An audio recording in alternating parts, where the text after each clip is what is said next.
शेरदिल खान हमारे साथ हैं, सादे साहब, उनसे बात करते हैं। शेरदिल, कुछ 2-3 पॉइंट्स पर मैं आपसे बात करना चाहूँगी।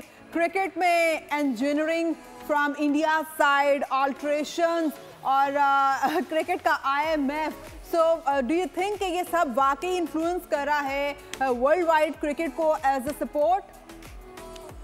मैं तो ये कहूंगा कि शुक्र है पाकिस्तान नहीं खेल रहा आज। अगर पाकिस्तान खेल रहा होता तो फिर यही बातें होती कि भाई मैच फिक्स हो गया है और विक गए ने। शुक्र है पाकिस्तान नहीं खेल रहा। मैं डिसएग्री करूंगा जो साजिद भाई ने बातें की हैं सारी। देखिए, किसी हद तक जब एक बड़ा आपका क्रिकेट बोर्ड होता है तो फाइनेंशियल उसमें डिसीजंस में वो एक अहम रोल प्ले करता है। ये बात बिल्कुल सही है। जो जय शाह ने पॉलिटिक्स की क्रिकेट के साथ, वो भी सबके सामने है कि मॉनसून के सीजन में आपने श्रीलंका में एशिया कप रख लिया, आप पाकिस्तान नहीं आना चाहते थे। ये चीजें मैटर करती हैं, लेकिन जो मैचेस के डिसीजंस हैं, मैं बिल्कुल डिसएग्री करूंगा कि ये कोई इस किस्म का प्लान होता है कि जी मैच इसको जिताना है या उसको जिताना है। श्रीलंका ने आज अच्छी बैटिंग नहीं की है। आप श्रीलंका थ्रू आउट बहुत अच्छी क्रिकेट खेलता हुआ आ रहा है, लेकिन आप ये नहीं कह सकते कि श्रीलंका ने मैच जो है वो फाइनल प्लेट में दे दिया है सिर्फ इसलिए कि जी पीछे से कोई कॉन्स्पिरेसी थ्योरी है।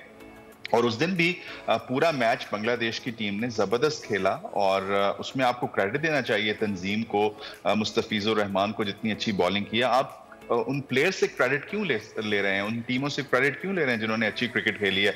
सिर्फ इसलिए आप कह दें कि ये कॉन्स्पिरेसी थ्योरीज हैं, क्योंकि हमारी कौम जो है वो कॉन्स्पिरेसी थ्योरीज पर, साजिशों पर बहुत ज्यादा बिलीव करती है। तो मैं ये समझता हूं कि ये बिल्कुल गलत बात है। ऐसी कोई बात नहीं है। माजी में ये चीजें होती होंगी, अब इंडिविजुअल लेवल पर होती हैं ये चीजें, लेकिन इतने बड़े लेवल के ऊपर ये चीजें नहीं हो सकती हैं। भारत के क्रिकेट बोर्ड का इन्फ्लुएंस है, इसमें कोई शक नहीं है। बिग 3 है, इसमें कोई शक नहीं है। लेकिन ये नहीं है कि आप टीमों से उनकी क्रिकेट का जो क्रेडिट है वो उनसे ले लें और कहें कि जिन्होंने जानबूझ के मैच हारा। तो मैं इससे डिसएग्री करूंगा। सही। अच्छा, लेकिन एक चीज़ शेरदिल मैं आपसे जानना चाहेंगे इसको फॉरवर्ड कि अभी वर्ल्ड कप के हवाले से पाकिस्तान की टीम जिस तरह से साजिद भाई ने एक बात की कि आपको ना बैकअप हमारे पास होते हैं और ना उन बैकअप पर काम हो रहा है। फिर बार बार ये कहा जा रहा होता है कि सरफराज को टीम में लाया जाए, इमाद को टीम में लाया जाए, उनकी जगह होती है। एक जानिब हम यंग प्लेयर्स की भी बात करते हैं कि यंगस्टर्स को मौका मिलना चाहिए, दूसरे ही लम्हे हम ये कहते हैं कि सरफराज की भी टीम में जगह होनी चाहिए।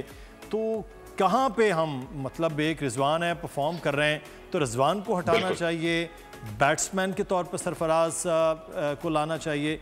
कहाँ पे सरफराज के हवाले से बहुत ज़्यादा डिस्कशन चल रही है पिछले 3 दिन से। बिल्कुल आप सही कह रहे हैं कि मैं भी कहीं ना कहीं समझता हूं कि आपको सरफराज को इस मिक्स में रखना चाहिए। मैं इस चीज को कंप्लीटली एग्री करता हूं इस बात से कि सरफराज एक सीनियर प्लेयर हैं। पाकिस्तान को उन्होंने रिप्रेजेंट किया, बैसित कप्तान, पाकिस्तान को चैंपियंस ट्रॉफी उन्होंने जितवाई। बहुत अच्छे विकेट कीपर हैं, बहुत अच्छे बैट्समैन है, खासतौर पर स्पिन कंडीशंस में वो बहुत अच्छा खेलते हैं। तो मुझे लगता है कि उनको इस मिक्स में होना चाहिए। हारिस अभी इंडिविजुअल एक ऐसे हैं जो बड़े अच्छी फील्डिंग करते हैं, अच्छी कीपिंग करते हैं, अच्छी बैटिंग एग्रेसिव करते हैं। लेकिन मैं समझता हूं कि मेरी अगर एनालिसिस देखें तो मैं सरफराज को तरजीह दूंगा मोहम्मद हारिस पे, लेकिन सिचुएशन के हिसाब से। अगर सरफराज बैटिंग के तौर पर आते हैं तो सरफराज एज ए बैटर खेलने चाहिए पाकिस्तान में। कीपिंग में मोहम्मद रिजवान बहुत अच्छी कीपिंग कर रहे हैं। कुछ थोड़े बहुत उनके प्रॉब्लम्स हैं जो हमें नजर आए श्रीलंका के मैच में। उससे हटकर मिडिल ऑर्डर में और बहसियत कीपर एक बहुत अच्छा पाकिस्तान को वो सपोर्ट देते हैं। तो उनकी वो पोजीशन नहीं हटानी चाहिए। लेकिन सरफराज को एज ए बैटर मैं समझता हूं कि खासतौर पर जो 5-6 नंबर है उसमें सरफराज बहुत अच्छी बैटिंग कर सकते हैं। और वही जिस तरह हम पहले बात कर रहे थे, हारिस को जिस रोल के लिए लेकर लाया गया था उससे वो रोल लिया नहीं गया। कुछ मैनेजमेंट के प्रॉब्लम थे, जो अगर आपने उनको एज ए ओपनर खिलाया है तो उनको ओपन भेजा जाए, ना कि आप उनको 5वें-6ठे नंबर पर दें। तो ये कुछ थोड़े बहुत डिसीजंस ऐसे थे जो शेकी थे पाकिस्तान के, पैनिक लग रही थी कि पाकिस्तान के कैंप में है। तो मैं समझता हूं कि मैं अगर टीम सेलेक्ट करूं तो मैं सरफराज को जरूर down the order as a batter select करूं। अब ये नहीं पता कि सरफराज जो है एज ए बैटर खेलना पसंद करेंगे, as a wicket keeper batter खेलना पसंद करेंगे, तो ये लेकिन टीम की जो रिक्वायरमेंट है इस वक्त वो एज ए बैटर है और डाउन दी ऑर्डर है 5-6 नंबर पे, जहां पर स्पिन को वो बहुत अच्छा खेलते हैं। सब्सक्राइब करें और बेल दबाएं ताकि कोई खबर रह न जाए।